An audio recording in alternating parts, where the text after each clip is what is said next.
ನಿನಗೆ ಸುಸ್ತಾಗೋವರೆಗೂ ಹೊಡಿ, ಕೋಪ ಕಮ್ಮಿ ಆಗೋವರೆಗೂ ಚೆಚ್ಚು. ನಾನು ಬೇಡ ಅನ್ನಲ್ಲ. ನನಗೆ ನೀನು ಹೊಡೆದಿರೋ ಏಟಿಂದ ನೋವಾಗ್ತಿಲ್ಲ. ನನಗೆ ನೋವಾಗ್ತಿರೋದು ನಾನು ಮಾಡ್ದಿರೋ ತಪ್ಪನ್ನ ನಾನು ಮಾಡಿದೆ ಅಂತ ಹೇಳ್ತಿದ್ದೀರಲ್ಲ ಅದು.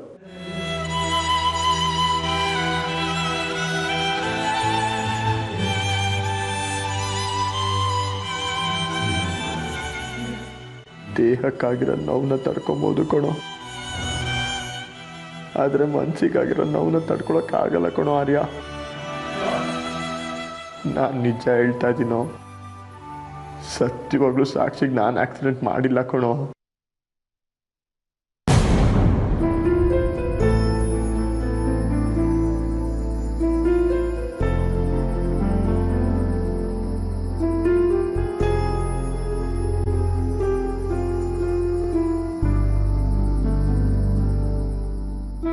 ದಯವಿಟ್ಟು ಹೇಳೋದನ್ನ ಸಮಾಧಾನದಿಂದ ಕೇಳೋ.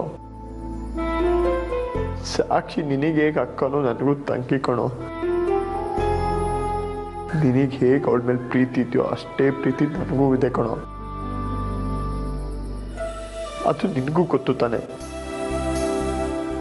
ನಾನು ಸಾಕ್ಷಿಗೆ ಆಕ್ಸಿಡೆಂಟ್ ಮಾಡಿದೆ ಅಂದ್ರೆ ನಂಬ್ತೀಯನೋ?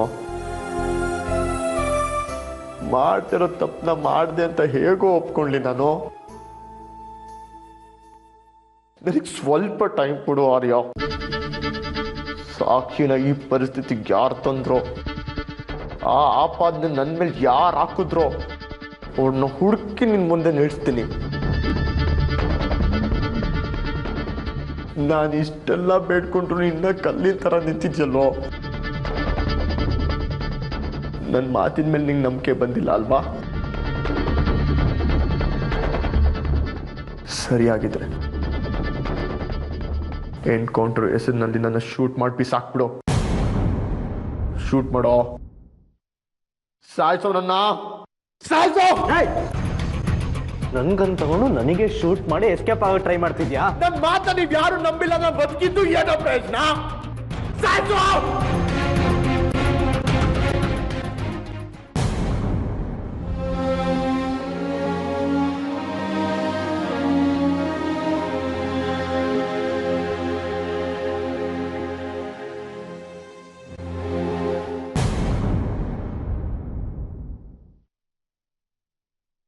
ಸಾಕ್ಷಿ,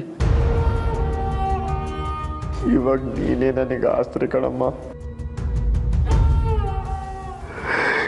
ಇವ್ರು ಯಾರು ನನ್ನ ಮಾತನ್ನು ನಂಬ್ತಿಲ್ಲ. ನೀನು ಆದಷ್ಟು ಬೇಗ ಹುಷಾರಾಗಿ ಇವರೆಲ್ಲರಿಗೂ ನಾನು ಏನು ತಪ್ಪು ಮಾಡಿಲ್ಲ ಅಂತ ಹೇಳಬೇಕು. ಆಗ್ಲೇ ತಾನೆ ಇನ್ನ ಈ ಪರಿಸ್ಥಿತಿಗೆ ತಂದವನ್ನ ಹುಡುಕಿ ಬುದ್ಧಿ ಕಲ್ಸಕ್ಕಾಗೋದು ನನ್ನ ಕೈಲಿ.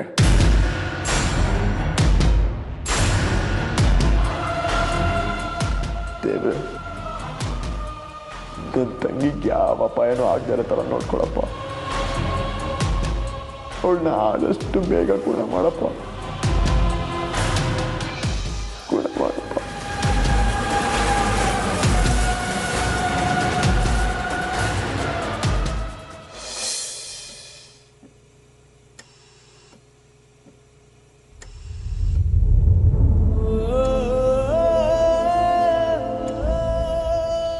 ನೋಡಿ ಮಾವ, ಈ ಲೋಕದ ಪರಿವೇ ಇಲ್ಲದೆ ಹೇಗೆ ಮಲಗಿದಾಳೆ ನೋಡಿ ಅವಳು.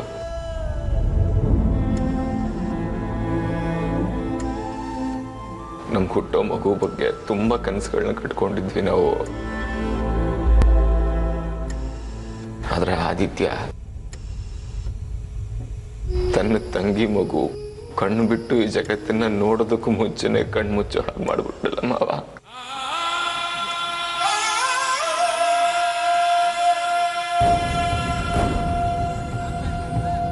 ಆ ಮಗು ಯಾರಿಗ ಅನ್ಯಾಯ ಮಾಡಿತ್ತು ಮಾವ? ಯಾರಿಗೆ ಏನ್ ಮೋಸ ಮಾಡಿತ್ತು? ಅದು ನನ್ನ ಸಾಕ್ಷಿ ಮಗು ಆಗಿ ಜನ್ಮ ತಾಳ್ಬೇಕು ಅಂತ ಅಂದ್ಕೊಂಡಿದ್ದೆ ತಪ್ಪಾ?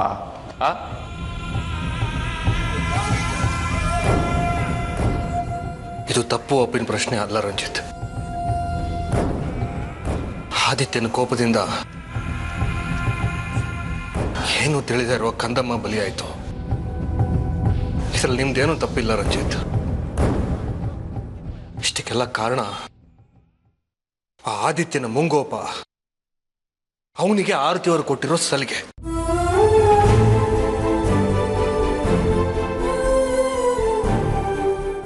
ಅವ್ನು ಏನೇ ಮಾಡಿದ್ರು ಸರಿ ಅನ್ನೋ ಇವರ ಧೋರಣೆ.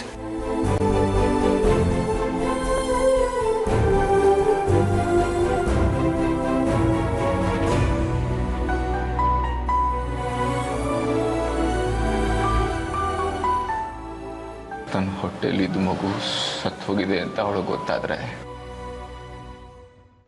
ಆ ಶಾಕ್ಗೆ ಅವಳಿಗೆ ಏನಾಗ್ಬಿಡುತ್ತೋ ಅಂತ ಭಯ ಆಗ್ತಿದೆ ಮಾವ.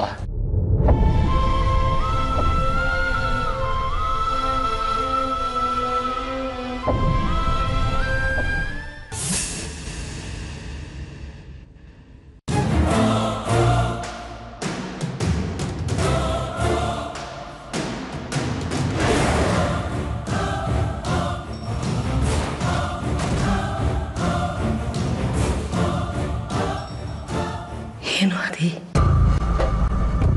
ಹೀಗ ಮಾಡೋದು? ನೀ ಇಂಥ ಕೆಲಸ ಮಾಡ್ತೀಯ ಅಂತ ನಾ ಕನ್ಸು ಮನಸ್ಸಲ್ಲೂ ತಿಳ್ಕೊಂಡಿರ್ಲಿಲ್ಲ.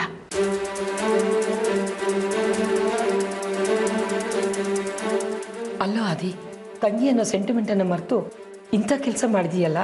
ಥೂ, ನೀ ನನ್ನ ಹತ್ರ ಕೆಲಸ ಮಾಡ್ತಿದ್ಯಾ ಅಂತ ಹೇಳ್ಕೊಳ್ಳೋಕ್ಕೆ ನಂಗೆ ನಾಚಿಕೆ ಆಗ್ತಾ ಇದೆ.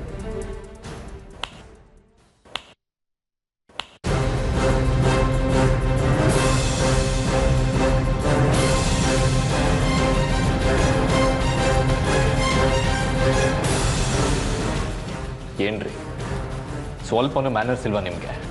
ಒಳ ದನ ನುಗ್ದಾಗ ನುಗ್ತಿರಲ್ಲ. ಅದು ಅಲ್ಲದೆ ವಿತೌಟ್ ಮೈ ಪರ್ಮಿಷನ್ ಒಬ್ಬ ಆರೋಪಿನ ಮಾತಾಡ್ಸ್ತಿದ್ದೀರಲ್ಲ, ಕಾಮನ್ ಸೆನ್ಸ್ ಬೇಡವಾ?